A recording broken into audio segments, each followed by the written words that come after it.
Three idiot film के फुनसुक वांगडू आपको याद हैं? अरे वही किरदार जिसे आमिर खान ने निभाया था। जिस शख्स से प्रेरित होकर यह किरदार बनाया गया, उससे अब पड़ोसी देश चीन डर गया है। यहाँ हम बात कर रहे हैं सोनम वांगचुक की। चीन की सरकारी मीडिया ने भारत के खिलाफ एक लेख लिखा है। इसमें सोनम वांगचुक का भी जिक्र है। दरअसल लद्दाख में चीनी हस्तक्षेप की कोशिश के बाद सोनम वांगचुक सोशल मीडिया पर लगातार एक्टिव हैं। उन्होंने एक वीडियो बनाकर खुले तौर पर चीनी सामान का विरोध करने की अपील की थी और कहा था कि यही भारतीय सेना की सबसे बड़ी मदद होगी। सोनम का ये वीडियो सोशल मीडिया पर छा गया था। सोनम वांगचुक का जिक्र करते हुए चीनी लेख में लिखा गया कि सोनम वांगचुक, जिनके काम को थ्री इडियट फिल्म में सराहा गया, वह वीडियो पोस्ट करके भारतीयों से चीनी सामान का विरोध करने की बात कर रहे हैं। ग्लोबल टाइम्स ने कहा, ऐसा भारतीय राष्ट्रवादी ताकतों के उकसावे पर किया जा रहा है। ग्लोबल टाइम्स ने यह भी कहा कि चीनी सामानों का बहिष्कार कर पाना भारत के लिए अभी मुश्किल है, क्योंकि ज्यादातर सामान जो भारत जाता है वो काफी किफायती होता है और सामानों का बहिष्कार करना मध्यम वर्ग पर बोझ डालने जैसा होगा। ग्लोबल टाइम्स में बताया गया कि करीब 7,000 करोड़ का कारोबार भारत से किया जाता है, जिसमें ज्यादातर भारत आयात करता है। इंजीनियर सोनम वांगचुक लद्दाख के ही रहने वाले हैं। वहीं पर उन्होंने शिक्षा, पर्यावरण पर बहुत काम किया। थ्री इडियट्स फिल्म के बाद सोनम और ज्यादा चर्चा में आए थे। अपने वीडियो में सोनम ने कहा था कि चीन को आईना दिखाने के लिए क्या किया जा सकता है। उसके हिसाब से इसके दो तरीके हैं, एक तो सेना की तैनाती और दूसरा भारतीयों की ओर से चीनी सामान का बहिष्कार किया जाना। सोनू सूद की आलोचना करना संजय राउत को भारी पड़ गया। बीजेपी तो छोड़िए, इस मामले में कांग्रेस और एनसीपी ने भी संजय राउत को खरी खरी सुनाई। महाराष्ट्र सरकार में शिवसेना के साथ सत्ता में साझीदार कांग्रेस नेता संजय निरुपम ने कहा, कांग्रेस को सोनू सूद के खिलाफ ऐसा बयान नहीं देना चाहिए था। सोनू सूद खुद प्रवासी मजदूरों के लिए भगवान बनकर आए हैं और इस मामले में महाराष्ट्र के गृह मंत्री अनिल देशमुख का भी बयान आया। उन्होंने सोनू सूद के कार्यों की तारीफ की है और इसके बाद शिवसेना नेता संजय राउत अब अकेले पड़ते दिख रहे हैं। बता दें कि शिवसेना के मुखपत्र सामना में संजय राउत ने सोनू सूद की आलोचना की और कहा कि वो बीजेपी के कहने पर मजदूरों को घर भेजने में जुटे हैं। संजय राउत ने कहा कि महाराष्ट्र में अचानक एक महात्मा तैयार हो गया है। उन्होंने कहा कि कुछ ही दिनों में सोनू सूद पीएम से मिलेंगे और बीजेपी के लिए यूपी बिहार में प्रचार करेंगे। संजय राउत राहत में सियासत खोजने लगे तो पहले बीजेपी और अब कांग्रेस और एनसीपी के निशाने पर आ गए। महाराष्ट्र सरकार के गृह मंत्री एनसीपी के अनिल देशमुख ने कहा कि कई प्रवासियों को उनके घर भेजकर सोनू सूद ने काबिले तारीफ काम किया है। देशमुख ने कहा कि उन्होंने नहीं सुना कि संजय राउत ने इस बारे में क्या कहा है। सोनू सूद या कोई भी व्यक्ति ऐसी पहल करता है तो हम लोग उसकी तारीफ करेंगे। ऐसे में सोनू सूद को लेकर सियासत के दो संजय भिड़ गए हैं। शिवसेना के संजय राउत को समझाते हुए कांग्रेस के संजय निरुपम कहते हैं कि सोनू सूद की आलोचना नहीं की जानी चाहिए, बल्कि सोनू सूद जैसे लोगों की प्रशंसा होनी चाहिए। पूर्व मुंबई कांग्रेस अध्यक्ष संजय निरुपम ने आगे आकर कहा कि आखिर शिवसेना क्यों भड़की है। इसके जवाब में उन्होंने कहा कि शिवसेना इस मामले में खुद फेल रही है। संजय निरुपम ने कहा कि पूरे 2.5 महीने तक मजदूर मुंबई में तड़पते रहे, सरकार उन्हें खाना नहीं दे पाई। उन्हें वापस भेजने पर सरकार का स्पष्ट रवैया नहीं रहा। उनके सामने कई दिक्कतें आईं। इस दौरान सोनू सूद सामने आए और ऐसे मजदूरों की मदद की, इसलिए सोनू सूद की तारीफ की जानी चाहिए। पूरी दुनिया में कोरोना वायरस का कोहराम जारी है। बीमारी के संक्रमण को रोकने के लिए लगभग हर देश ने हर संभव कदम उठाए, लेकिन फिर भी लाखों लोगों की मौत हो चुकी है। पर उत्तर प्रदेश के मुख्यमंत्री योगी आदित्यनाथ ने कोरोना से जंग में जिस तरह से काम किया है, उसकी तारीफ सिर्फ देश में नहीं बल्कि पड़ोसी मुल्क पाकिस्तान में भी हो रही है। पाकिस्तान की मीडिया सीएम योगी की इस कदर मुरीद हो गई है कि इमरान सरकार की बेइज्जती करने में भी जरा देर नहीं लगाई। दरअसल पाकिस्तान के फेमस अखबार द डॉन के संपादक फहद हुसैन ने कोरोना से जंग में सीएम योगी द्वारा लिए गए कड़े फैसलों की तारीफ में एक ट्वीट किया है और इमरान सरकार से तुलना भी की है। उन्होंने कहा कि पाकिस्तान इमरान सरकार से अच्छी यूपी की योगी सरकार है। संपादक ने अपने ट्वीट में लिखा, सावधानी से इस ग्राफ को देखें, यह पाकिस्तान में कोरोना से मृत्यु दर और भारतीय राज्य यूपी को दिखाता है। दोनों की जनसंख्या पाकिस्तान के बराबर ही है। उत्तर प्रदेश के मुकाबले पाकिस्तान कम घनत्व लेकिन ज्यादा जीडीपी वाला देश है। यूपी ने बहुत ही सख्ती से लॉकडाउन का पालन कराया, लेकिन पाकिस्तान में ऐसा नहीं हो सका, जिसका नतीजा ये निकला कि यहाँ संक्रमित मरीजों और मौतों की दर ज्यादा है और उत्तर प्रदेश में कम। ग्राफ के माध्यम से संपादक फहद हुसैन ने बताया कि पाकिस्तान की जनसंख्या 208 मिलियन यानी 20 करोड़ 80 लाख है, जबकि उत्तर प्रदेश की आबादी 225 मिलियन यानी 22.5 करोड़ है। इसके बावजूद पाकिस्तान में कोरोना से ज्यादा मौतें हुई हैं, लेकिन उत्तर प्रदेश में मृत्यु दर आंकड़ा काफी कम है, क्योंकि वहां की सरकार ने कोरोना के खिलाफ जंग में कड़े से कड़े फैसले लिए और उनका पालन भी कराया।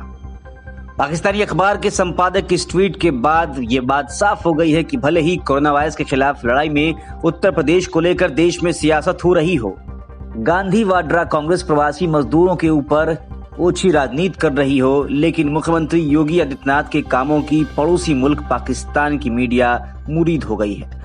पाकिस्तानी संपादक ने इमरान सरकार की तुलना में यूपी की योगी सरकार को बेहतर बताया है, साथ ही महाराष्ट्र से भी इसकी तुलना की है।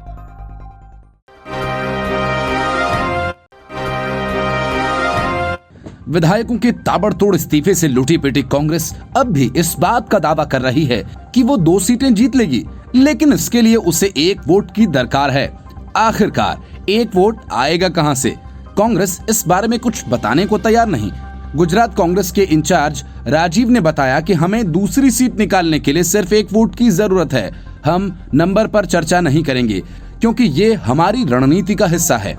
उन्होंने 2017 राज्यसभा में अहमद पटेल केस का उदाहरण दिया और ये भी कहा कि हम संख्या बल पर काम कर रहे हैं और बेकार नहीं बैठे हैं। 2017 में गुजरात विधानसभा में 77 सीटें जीती थीं, लेकिन अब पार्टी की स्ट्रेंथ घटकर 65 रह गई है। मार्च से अब तक 8 विधायक इस्तीफा दे चुके हैं।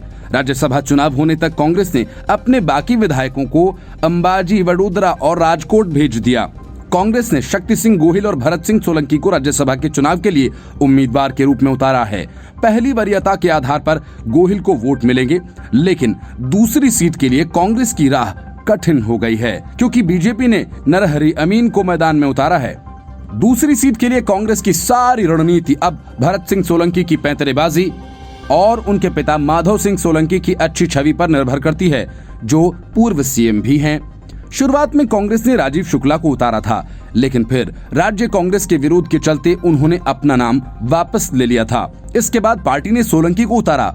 गुजरात विधानसभा में अब कुल 172 सदस्य हैं और 10 सीटें खाली हैं। बता दें कि गुजरात की 4 सीटों पर 19 जून को राज्यसभा चुनाव होने हैं। इनमें से 3 सीटें फिलहाल बीजेपी के पास हैं, जबकि 1 कांग्रेस के खाते में। राज्यसभा 4 सीटों के लिए बीजेपी के 3 और कांग्रेस के 2 उम्मीदवारों ने पर्चा भरा है। अब तक के गणित के लिहाज से बीजेपी सिर्फ 2 ही सीटें जीत सकती थी, लेकिन कांग्रेस के 3 विधायकों के इस्तीफे के बाद अब चौथी सीट पर भी बीजेपी का पलड़ा भारी होता दिख रहा है। कांग्रेस अब अपने विधायकों की बदौलत अभी 1 सीट ही निकालती दिख रही है, यानी शक्ति सिंह और भरत सिंह में से एक की बलि तो तय है। नियमों के अनुसार गुजरात राज्यसभा की 1 सीट जीतने के लिए एक उम्मीदवार को सिंगल ट्रांसफरेबल वोट के तहत 37 वोट की दरकार है। बीजेपी के पास अभी 103 विधायक हैं, जबकि राज्यसभा के लिए उसने अभय भारद्वाज, रमीलाबेन बारा और नरहरि अमीन को उम्मीदवार बनाया है। दूसरी ओर कांग्रेस ने शक्ति सिंह गोहिल और भरत सिंह सोलंकी को उम्मीदवार बनाया है। कोरोना संकट काल में सोनू सूद प्रवासी मजदूरों के लिए मसीहा बनकर उभरे। हर तरफ से सोनू सूद के लिए सिर्फ दुआएं ही निकल रही हैं। सोनू सूद की ये तारीफ शिवसेना को रास नहीं आ रही। शिवसेना के मुखपत्र सामना में संजय राउत ने सोनू सूद की सेवा भावना में भी राजनीतिक खोज निकाली है और उनको बीजेपी का प्यादा करार दिया। सोनू सूद के बहाने विपक्ष पर सीधा हमला करने में संजय राउत ने इल्जाम लगाया कि बीजेपी सोनू सूद का इस्तेमाल महाराष्ट्र की उद्धव ठाकरे सरकार पर हमला करने के लिए कर रही है।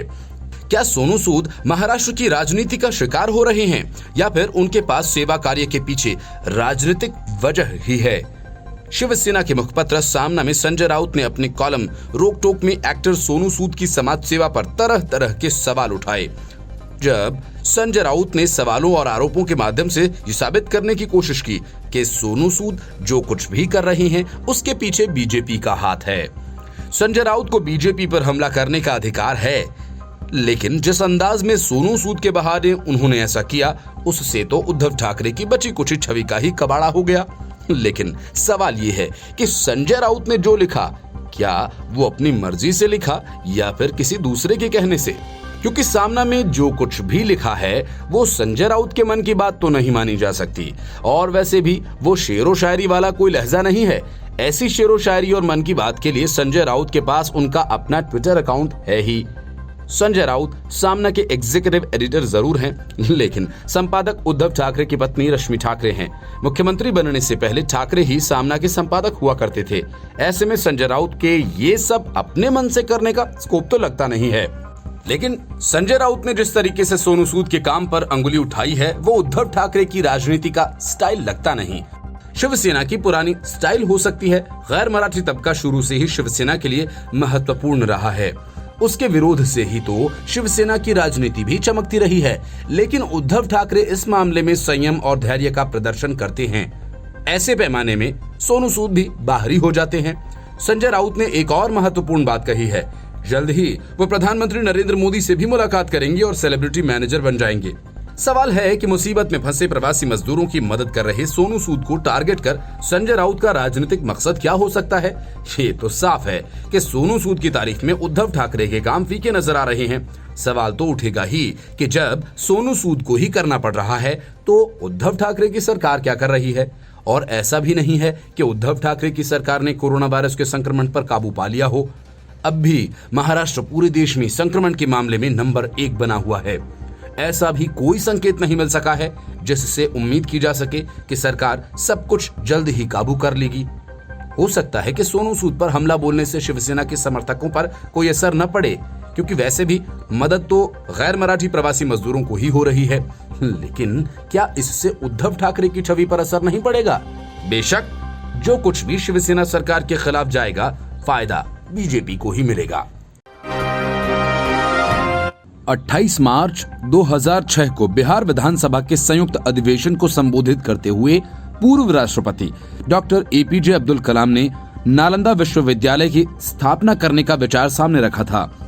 इस संबोधन में उन्होंने बिहार को 2015 तक विकसित राज्यों की श्रेणी में लाने का रोड मैप दिया था। इसी रोड मैप में 800 साल पहले बिहार के राजगीर में स्थित विश्व स्तर के ज्ञान के केंद्र नालंदा विश्वविद्यालय को उसी रूप में विकसित करने की योजना भी थी। लेकिन इस योजना को मूर्त रूप देने वाली डॉक्टर मनमोहन सिंह की यूपीए सरकार ने राष्ट्रपति एपीजे अब्दुल कलाम के इस स्वप्न के साथ ऐसा भद्दा सलूक करना शुरू कर दिया कि डॉक्टर कलाम ने 4 जुलाई 2011 में विश्वविद्यालय के पहले विजिटर पद से इस्तीफा दे दिया। त्यागपत्र देने से पहले उन्होंने प्रधानमंत्री मनमोहन सिंह को नालंदा विश्वविद्यालय के साथ हो रहे खिलवाड़, मनमाने ढंग और भ्रष्टाचार की बातों को रोकने के लिए समझाया। लेकिन मौनी बाबा डॉक्टर मनमोहन सिंह इन सुझावों पर मौन रहे। देश के राष्ट्रपति की बात पर प्रधानमंत्री मनमोहन सिंह इसलिए मौन रहे क्योंकि नालंदा विश्वविद्यालय की स्थापना की बागडोर उन्होंने अपने लंगोटिया मित्र अमर्त्य सेन को दे रखी थी। अमर्त्य सेन और डॉक्टर मनमोहन सिंह 50 के दशक में कैम्ब्रिज विश्वविद्यालय में अर्थशास्त्र में एक साथ पढ़ाई करने के दौरान मित्र बने थे। डॉक्टर मनमोहन सिंह और अमर्त्य सेन की मित्रता ये बताती है कि नालंदा विश्वविद्यालय को विश्वविद्यालय अनुदान आयोग के साथ साथ मानव संसाधन मंत्रालय से भी अलग रखा और इसे अंतर्राष्ट्रीय स्तर का बनाने के लिए इसकी जिम्मेदारी विदेश मंत्रालय के हाथों में दे दी गई। तत्कालीन विदेश मंत्री एसएम कृष्णा थे। जून 2007 में विदेश मंत्रालय ने नालंदा सेंटर ग्रुप का गठन किया और इसका अध्यक्ष डॉक्टर मनमोहन सिंह के लंगोटिया मित्र अमर्त्य सेन को बना दिया गया। बिहार के राजगीर में स्थापित होने वाले नालंदा विश्वविद्यालय पर नालंदा सेंटर ग्रुप की पहली बैठक स्थापित होने के कुछ दिन बाद ही सिंगापुर में हुई। इस बैठक में 19 सदस्यों वाली एक अंतर्राष्ट्रीय परामर्श समिति का गठन किया गया, जिसे विश्वविद्यालय के विभिन्न पहलुओं पर सुझाव देना था। इस परामर्श समिति में भारत से जिन व्यक्तियों को शामिल किया गया उनमें डॉक्टर मनमोहन सिंह की दोनों बेटियां डॉक्टर उपिंदर सिंह, डॉक्टर दमन सिंह और उनकी सहेली डॉक्टर नवजोत लाहिरी भी थीं।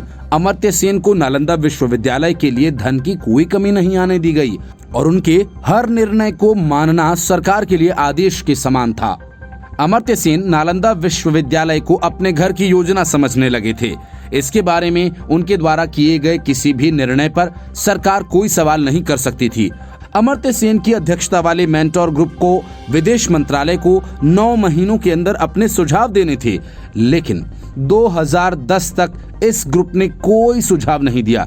इसके बावजूद इस सेंटर ग्रुप के दिल्ली में स्थित कार्यालय और उसमें कार्यरत लोगों का खर्च सरकार बिना किसी सवाल के उठाती रही। बिहार के राजगीर में जो विश्वविद्यालय निर्माणाधीन था, उसके लिए दिल्ली में वाइस चांसलर गोपा सबरवाल और अन्य कई लोगों को अमर्त्य सेन ने मनमाने तरीके से नियुक्त कर दिया, जिनकी सैलरी 50 से 55 हजार डॉलर हर साल थी, यानी 50 से 60 लाख रुपए इनकी तनख्वाह तो थी ही। दिल्ली विश्वविद्यालय में वाइस चांसलर को भी इतने रुपए नहीं मिलते, लेकिन अमर्त्य सेन ने मनमाने तरीके से लेडी श्रीराम कॉलेज की एक रीडर डॉक्टर गोपा सबरवाल को वाइस चांसलर बनाने में सभी नैतिकताओं को दरकिनार कर दिया और उन्हें सैलरी मनमाने तरीके से दी, क्योंकि गोपा सबरवाल और डॉक्टर मनमोहन सिंह की बेटियां मित्र थीं। डॉक्टर सबरवाल की नियुक्ति से न केवल डॉक्टर APJ कलाम बल्कि विदेश मंत्रालय भी काफी नाराज हुआ था। मनमाने तरीके से धन उड़ाने को लेकर CAG ने भी कई सवाल उठाए थे, लेकिन मनमोहन सिंह अपने मित्र से कुछ नहीं कह पाए। भले ही विश्वविद्यालय के पहले विजिटर ने इस्तीफा दे दिया, पहले वित्त मंत्रालय और फिर CAG ने भी वित्तीय गड़बड़ियों पर सवाल उठाए, लेकिन मनमोहन सिंह मामले को दबाते रहे। लद्दाख में भारतीय सेना की जोरदार तैयारियों से घबराए चीनी ड्रैगन ने करीब 1 साल पहले ही कारगिल जैसी घुसपैठ की तैयारी शुरू कर दी थी। ताजा गतिरोध के बीच सैटेलाइट से मिली तस्वीरों में खुलासा हुआ है कि चीनी सेना ने पिछले साल के मध्य में पैंगोंग शो झील से 100 किलोमीटर दक्षिण पूर्व में अपनी मोर्चाबंदी तेज कर दी थी। इसके तहत सैन्य ठिकाने का आधुनिकीकरण शुरू कर दिया गया था। इसके बाद कोरोना का महासंकट आया और इसी में भारत को फंसा देख चीन ने भारतीय क्षेत्र में घुसपैठ कर दी। इसके अलावा बड़ी मात्रा में सैन्य साजो सामान को भी इकट्ठा किया गया। यही नहीं, चीन ने पैंगोंग शो झील से सिर्फ 180 किलोमीटर दूर स्थित नागरी इलाके में बड़ा हवाई ठिकाना तैयार कर लिया था। इसके अलावा नागरी में बहुत से ऐसे सैन्य वाहन जुटा लिए थे जिससे बहुत तेजी से सैनिकों को भारतीय सीमा तक पहुंचाया जा सके। इसी एयरबेस पर चीनी ड्रैगन ने उड़ान भरने के अनुकूल लड़ाकू विमान J-11 और J-16S को भी ऑपरेट करना शुरू कर दिया। ताजा तस्वीरों को ओपन सोर्स इंटेलिजेंस एनालिस्ट डिट्रेस्फा ने जारी किया है।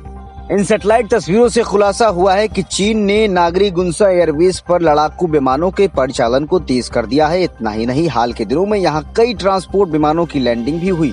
माना जा रहा है कि भारत से लगी सीमा पर अपनी स्थिति को मजबूत करने के लिए चीन ने आवश्यक सैन्य साजो सामान को पहुंचाया। लद्दाख के नजदीक इस चीनी एयरबेस को बढ़ाने का काम भी किया जा रहा है। ये भारत के दौलत बेग ओल्डी हवाई पट्टी से कुछ ही दूरी पर मौजूद है।